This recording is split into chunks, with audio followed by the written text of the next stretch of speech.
बिस्मिल्लाहिर्रहमानिर्रहीम। अस्सलाम वालेकुम स्टूडेंट्स, कैसे हैं आप सब? ठीक है, उम्मीद करता हूँ ठीक होंगे। तो नाइन्थ क्लास आज हमने चैप्टर 5 को स्टार्ट करना है। ठीक है बच्चों, तो आज लेक्चर नंबर 1 है जिसमें हमने पढ़ना है force of gravitation, law of gravitation. ठीक है बच्चों, हाँ जी। अगर आपको कोई क्वेश्चन आप कमेंट सेक्शन में पूछ सकते हैं। इसलिए आपने प्रीवियस टॉपिक समझना है चैप्टर 4 का, 3 का, 2 का या 1 का, तो मेरी ninth class physics topic wise playlist YouTube channel पे मौजूद है, वहां से आप उसको स्टडी कर सकते हैं। ठीक है बच्चों, हाँ जी। अगर अभी तक आपने चैनल को सब्सक्राइब नहीं किया तो जल्दी से सब्सक्राइब कर दें और बेल आइकन को भी प्रेस कर दें ताकि आने वाले लेटेस्ट लेक्चर आप तक टाइमली पहुंच सके। ठीक है बच्चों, हाँ। चलें इसी तरह बात कर लेते हैं बच्चों आज के टॉपिक की। तो बच्चों सबसे पहले आपको पता हो फोर्स ऑफ ग्रेविटेशन का। ठीक है बच्चों, क्या टॉपिक है? Force of gravitation.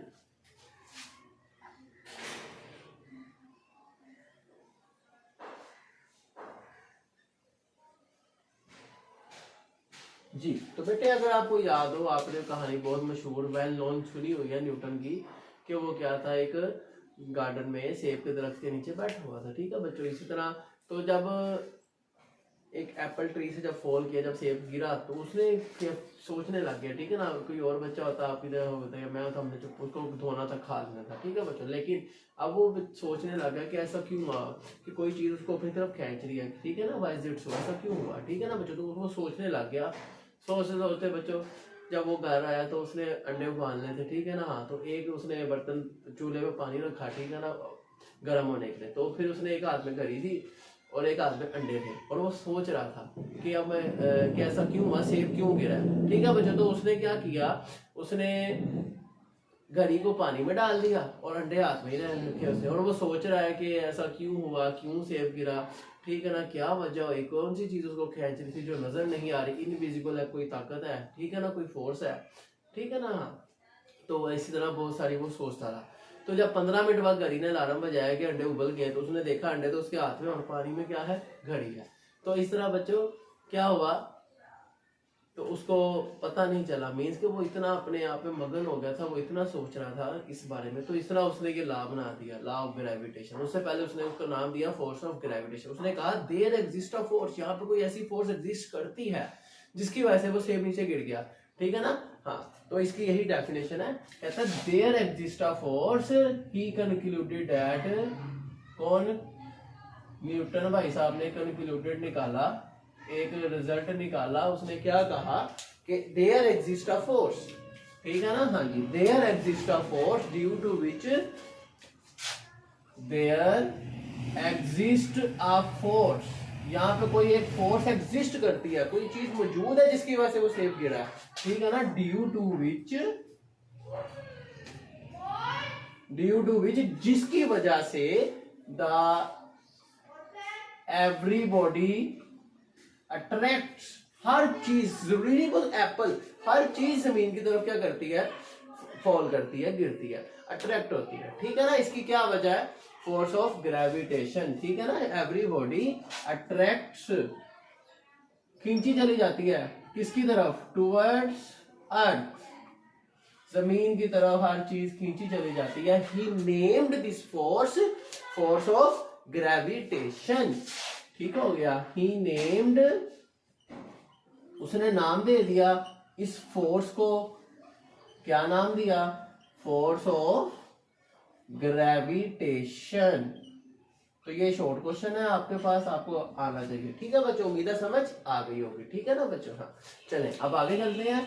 जो नेक्स्ट है हमारा लॉ ऑफ ग्रेविटेशन। ठीक है बच्चों, हाँ। Law of gravitation, law of gravitation. इस लॉ के मुताबिक, ये लॉ हमें क्या फरमा रहा है, ये लॉ कहता है कि ना, इसकी पहले हम पहले हेडिंग दे देते हैं कि लो जी ये हमारी डेफिनेशन है। डेफिनेशन कुछ इस तरह से बच्चों हमारे पास के एवरीबॉडी इन द यूनिवर्स, के कायनात का हर एक ऑब्जेक्ट, ठीक है ना, हाँ, अट्रैक्ट्स, खींचता है, कशिश करता है, अपनी तरफ खींचता है। ठीक है ना, एवरी अदर बॉडी, हर दूसरी बॉडी को, दूसरे ऑब्जेक्ट को, विद अ फोर्स, एक फोर्स के साथ खींचता है। ठीक है ना, जिस फोर्स से कायनात का हर एक ऑब्जेक्ट दूसरे को अपनी तरफ खींचता है एक फोर्स के साथ, विच इज, वो फोर्स डायरेक्टली प्रोपोर्शनल,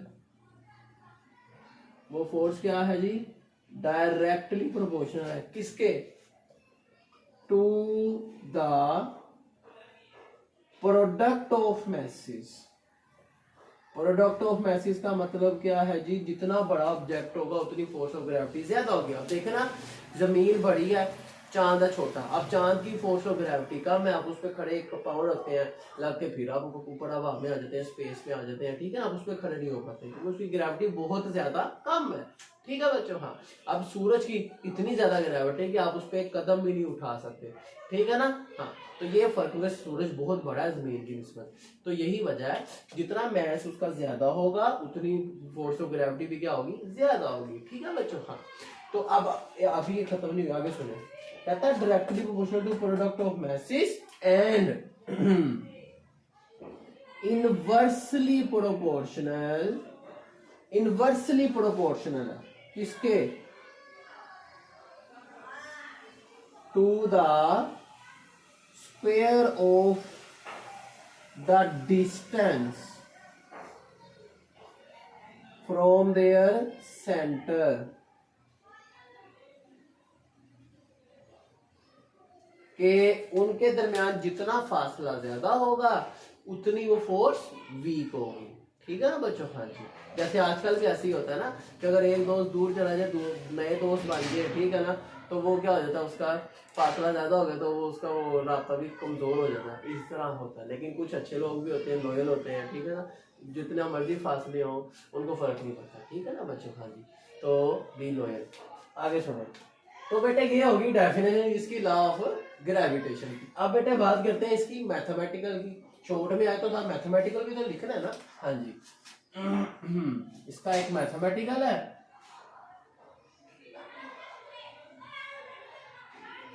मैथमेटिकल हमें ये फरमाता है कि F is equal to G m1m2/d², ये इसका मैथमेटिकल है, ठीक है। हाँ, तो यहाँ पे ये G क्या है, M क्या है, M2 क्या है, D क्या है, ये F क्या है, ये सारा कुछ पता जो तो बताएंगे हम, चलिए सुनते हैं। F क्या है, फोर्स, कौन सी फोर्स, फोर्स ऑफ ग्रेविटेशन, ये।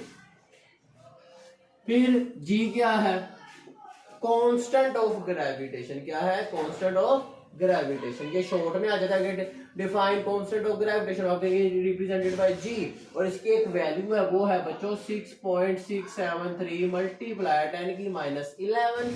आगे से इसका यूनिट भी है, वो है न्यूटन मीटर स्क्वायर पर केजी स्क्वायर। अब ये यूनिट कैसे है, आप इस फार्मूले से अगर आप G की वैल्यू निकालना चाहते हैं, D यहाँ पे डिवाइड है, इधर आके मल्टीप्लाई, M यहाँ पे मल्टीप्लाई, इधर आके डिवाइड।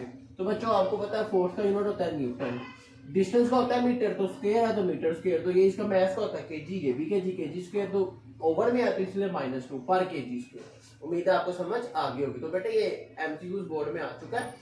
एमसीक्यूज में वो क्या कर देते हैं बेटे, ये यूनिट को चेंज कर देते हैं, जिससे बच्चे पजल हो जाते हैं, कंफ्यूज हो जाते हैं, तो आपने नहीं होना, ठीक है। आपने ये फार्मूला याद रखना है, you need to know how to tackle this situation, ठीक है बच्चों। हाँ, इस सिचुएशन को कैसे हैंडल करना है, ठीक है, हाँ पता होना चाहिए आपको। चले अब बात कर लेते हैं बच्चों इसके प्रूफ की, ठीक है। हाँ, कि इसका प्रूफ है क्या, पहले इसकी एक डायग्राम है, अगर लॉन्ग में आए तो बच्चों इसकी डेफिनेशन, ठीक है, फिर आप इसकी एक डायग्राम ड्रॉ करेंगे। शॉर्ट में आए तो आप इतना बता सकते हैं इनफ है, ठीक है। लॉन्ग में आए तो पहले डायग्राम आएगी, अब डायग्राम के आप बनाएंगे, दो स्फीयर बनाएंगे, एक M1 M2, एक ये स्फीयर है M1, ये इसका सेंटर है, ठीक है, एक ये स्फीयर है M2, इसका ये सेंटर है। अब इन दोनों के दरमियान जो डिस्टेंस है ना मुझे सेंटर से, वो है D, यही बात हुई है ना। तो अब इनके दरमियान फोर्स ऑफ अट्रैक्शन है, क्योंकि ग्रेविटी की फोर्स होती है अट्रैक्शन है, रिपल्शन नहीं होती, ठीक है। हाँ, याद रखिएगा, ये बात आपको काम आएगी through of the life whenever you will study physics, okay. जब आप फिजिक्स पढ़ेंगे आपको ये काम आएगा कि ग्रेविटी सिर्फ अट्रैक्ट करती, रिपेल नहीं करती। अच्छा, तो अब इसका प्रूफ, अभी हमने डेफिनेशन से इसका प्रूफ कर लेना, देखना। कहता है every body in the universe attracts every other body with a force which is directly proportional to the product of masses। मतलब कि जो फोर्स है वो डायरेक्टली प्रोपोर्शनल है प्रोडक्ट ऑफ मैसेज। ये देखें मैसेज का प्रोडक्ट यही है ना, मल्टीप्लाई। प्रोडक्ट कहते हैं मल्टीप्लाई, मैसेज प्रोडक्ट है, मल्टीप्लाई हो रहे हैं आपस में, उनके डायरेक्टली प्रोपोर्शनल। डायरेक्टली प्रोपोर्शनल का मतलब ये है अगर एक चीज बढ़े दूसरी भी बढ़े साथ, अगर एक कम हो दूसरी भी कम हो। तो अभी मैंने आपको बताया था कि जितने मैसेज ज्यादा होगी, जितना मैस ज्यादा होगा, बड़ा ऑब्जेक्ट होगा, उतना उसका फोर्स ऑफ ग्रेविटी भी ज्यादा होगा। ये मतलब डायरेक्ट रिलेशन। ठीक है बच्चों। हाँ, सेकंड आता है, कहता है inversely proportional to the square of the distance from their centre. ले जी, इनवर्स में आता है कि ऑपोजिट है। ये 1 ओवर करके हम इनवर्स को लिखते हैं, ठीक है ना, ओवर में लिखें तो देखें 1 over inversely proportional to the square of the distance from their centre. टी डिस्टेंस है आर में, वो आगे हम यूज करेंगे। तो बच्चे इनको जब मिला के लिखा ना हमने m1 m2 over D square, तो बेटे देखो प्रोपोर्शनल खत्म करते हैं ना जब भी हम फिजिक्स में कांस्टेंट यूज करते हैं। यहाँ हमने कांस्टेंट यूज किया है जी। ये जी हमारा क्या है मैंने आपको पहले एक्सप्लेन कर दिया, तो अब यहाँ दोबारा बताएंगे। m1 m2 ये मैसेज है, डी इनके दरमियान डिस्टेंस है सेंटर से। ठीक है, ये था हमारा आज का टॉपिक। उम्मीद है आपको समझ आ गई होगी। ठीक है बच्चों, अगर आपको कोई क्वेश्चन हो आप कमेंट सेक्शन में पूछ सकते हैं। ठीक है, हाँ जी। इसी तरह 9th class physics topic wise मेरी प्लेलिस्ट है यूट्यूब चैनल पे मौजूद है, डिस्क्रिप्शन में आपको उसका लिंक भी मिल जाएगा, जहां से आप इससे प्रीवियस तमाम टॉपिक समझ सकते हैं। ठीक है, चले, अगर अभी तक चैनल को सब्सक्राइब नहीं किया तो जल्दी से सब्सक्राइब कर दें और बेल आइकन को भी प्रेस कर दें ताकि आने वाले लेटेस्ट लेक्चर आप तक टाइमली पहुंच सकते हैं। ठीक है बच्चों, हाँ जी, चले मिलते हैं आपसे नेक्स्ट वीडियो में। सी यू देन, अल्लाह हाफिज।